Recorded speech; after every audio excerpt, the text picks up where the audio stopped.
Social మీడియాలో viral అయిన వీడియోకి భద్రకాళి దేవాలయం ప్రధాన అర్చకులు శేషు అయ్యగారు వివరణ ఇచ్చారు.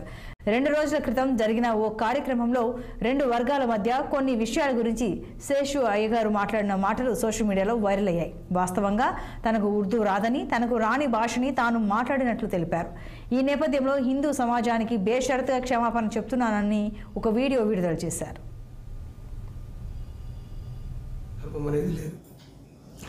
అయితే ఒక ముస్లిము గోహత్య నిషేధానికి ముస్లింలందరూ సహకరించాలి అని ఒక పబ్లిక్గా ఒక మాట ఆ రోజుల్లో అన్నాడు.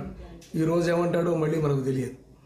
సరే, మొత్తానికి అందుకోసం ఆయన మీద గౌరవంతో ఏమయ్యా మా అద్వైతాన్ని సర్వాంతర్యామి అని ఈశ్వరుడు అవిభాజ్యుడు ఒక్కడే అని మీలో కూడా ఉన్నదట, ఇట్లా చెప్తారు అని మన వేదంలో ఇట్లా ఉంది, ఇది ఇట్లా ఉంది అని ఇట్లా చెప్తారు అని చెప్పి నేను ఏదో నరేట్ చేయడం జరిగింది. వాస్తవంగా నాకు ఉర్దూ రాదు, కానీ అది హిందూ మతంతో సమానమైన మతం కింద నేనేదో మాట్లాడినట్టు హిందువులందరూ చాలా నొచ్చుకుంటున్నారు.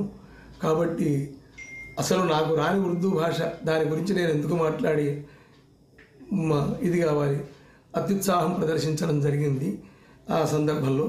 కాబట్టి నేను బేషరతుగా క్షమాపణ చెప్తున్నాను హిందూ సమాజానికి.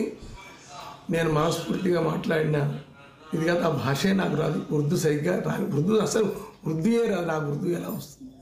కాబట్టి నేను ఇటీవల ఖుస్రూ పాషా గారితో ఈ వేదము హిందూ మన ఖురాను సమానంగానే చెప్తున్నాయని ఏదైతే మాటలు దొర్లి చెప్పానో వాటిని బేషరతుగా ఉపసంహరించుకుంటున్నాను.